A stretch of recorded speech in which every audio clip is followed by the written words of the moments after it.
नमस्कार. ज्ञानेश्वरी दर्शनी आपल्या चॅनलवर सुरू असलेल्या सिरीजमध्ये आतापर्यंत आपण गीतेतलं ज्ञान, कर्म आणि योग यांचा मार्ग पाहिला. आज आपण बघणार आहोत ज्ञानेश्वरीचा अध्याय 9.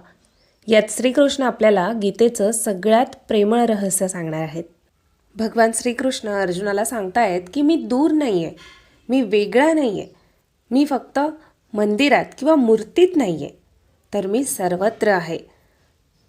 देवाला मिळवण्यासाठी कुठल्या मोठमोठ्या साधना, दिखावा हे काही लागत नाही. फक्त लागते ती म्हणजे शुद्ध भक्ती. आजच्या अध्यायात आपण तेच बघणार आहोत आणि श्रीकृष्ण खरी भक्ती म्हणजे काय हे आपल्याला सांगणार आहेत. चला मग अध्यायाला सुरुवात करूया.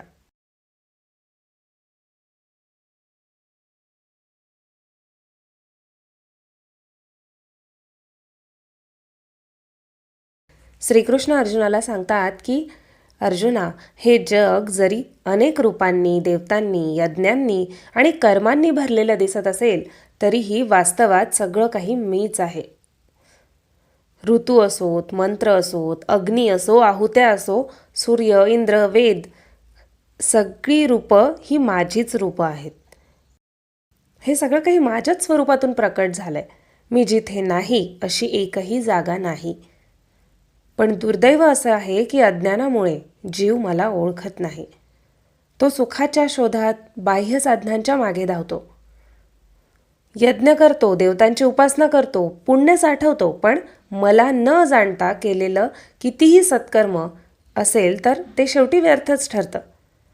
अशा कर्मांमुळे स्वर्ग मिळतो, पण तोही क्षणिक असतो. पुण्य संपलं की स्वर्गसुखाचा अंत होतो आणि पुन्हा मृत्यूलोकात परत यावं लागतं.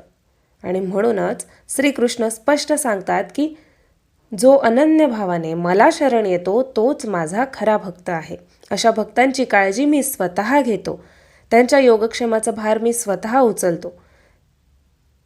जगात बहुतेक लोक कुठली तरी इच्छा मनात ठेवूनच देवतांची भक्ती करतात. ती भक्ती शेवटी मलाच पोहोचते, पण त्यांची भावना तशी नसते आणि म्हणूनच त्यांना त्यांच्या भावनेप्रमाणेच फळ मिळतं. पण माझी भक्ती जो करतो तो भक्त मला सर्वाधिक प्रिय आहे, असं श्रीकृष्ण सांगतात. माझी भक्ती म्हणजे महागडे कुठले उपचार, मोठमोठे यज्ञ किंवा दिखाऊ कुठली साधना नाही आहे. मला कशाचीच कमतरता नाही आहे. श्रीकृष्ण सांगतात की अभिमानाने, ज्ञानाने किंवा ऐश्वर्याने मला बांधता येत नाही. मला फक्त हवा असतो तो म्हणजे भक्ताचा जिव्हाळा, त्याचं प्रेम. निस्वार्थ भावनेने अर्पण केलेलं साधं पान, फूल किंवा पाणी मला अमृताहून सुद्धा गोड वाटतं. परमार्थाचा खरा मार्ग म्हणजे स्वतःचं मीत्व, स्वतःचं स्वत्व विसरून, स्वतःचा मीपणा विसरून आपलं सर्वस्व परमात्म्यावर अर्पण करणं, स्वतःला समर्पित करणं. जो सदैव माझं स्मरण ठेवतो आणि कोणतंही कर्म माझ्याशी जोडून करतो त्याला जन्ममरणाचा बंध लागत नाही. जो मला सगळीकडे मी समान आहे असं जाणून माझी भक्ती करतो, तो जरी देहधारी दिसत असला तरी तो आतून माझ्यासारखाच झालेला दिसतो. भक्तीच्या मार्गात जात, वर्ण, कुळ, लिंग यांना काहीही स्थान नाही. श्रीकृष्ण सांगतायत की मला फक्त हवं असतं ते म्हणजे भक्ताचं माझ्यावर असलेलं प्रेम. या उलट जर एखादा व्यक्ती कितीही मोठा असो, उत्तम त्याचं कुळ असो, पण भक्तीचा जर जिव्हाळा नसेल तर त्याचा माझ्याशी संबंध जुळत नाही.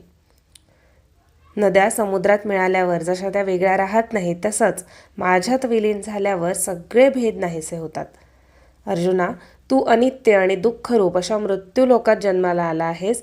ही आयुष्याची नौका कधी बुडेल याचा नेम नाही आहे, पण लोक काय करतात ते विषय सुखात बेफिकीर गुंतलेले असतात. मात्र तू या भ्रमात अडकू नकोस. हे जग, हे आयुष्य हे सगळं क्षणभंगूर आहे हे लक्षात ठेव आणि माझ्या भक्तीच्या मार्गाला लाग.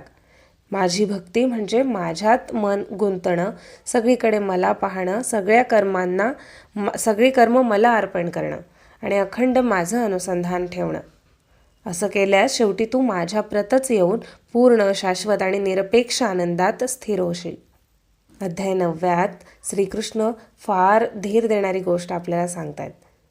म्हणजे देव परिपूर्ण जो कुठला माणूस आहे त्याला नाही, तर प्रामाणिक जो कोणी भक्त असेल त्यालाच जवळ करतो. तू कोण आहेस, कुठे जन्माला आलास, तुझा भूतकाळ काय होता, यापैकी कशालाही देव महत्त्व देत नाही. मनातला अहंकार गळाला आणि देवावर संपूर्ण विश्वास ठेवला की तो भक्त आधीच मुक्त झालेला असतो. म्हणूनच श्रीकृष्ण सांगतात की तू मला काय देतोस यापेक्षा तू मला किती प्रेमाने आठवतोस हे मला अधिक महत्त्वाचं वाटतं. एक साधं पान असेल, एक साधं फूल असेल, एक थेंब पाणी असेल, पण त्यामागे जर निस्वार्थ भक्ती असेल तर ते मला सर्वाधिक प्रिय आहे. आणि देव म्हणतोय की असा भक्त देहात राहूनही तो माझाच होतो. तो जगात असतो पण जग त्याच्यावर अधिराज्य गाजवू शकत नाही. आणि हीच गीतेची राजविद्या आहे. हाच आहे अध्याय 9चा आत्मा. तर अशा प्रकारे आज आपण आजच्या भागात जाणून घेतलं की अध्याय 9मध्ये नेमकं काय सांगितलं आहे. भेटूया पुढच्या भागात ज्ञानेश्वरी अध्याय 10. त्याआधी हा व्हिडिओ कसा वाटला हे लाईक व कमेंटद्वारे नक्की कळवा. आणि जर तुम्ही या चॅनलवर नवीन असाल तर चॅनलला सबस्क्राईब करायला विसरू नका. धन्यवाद.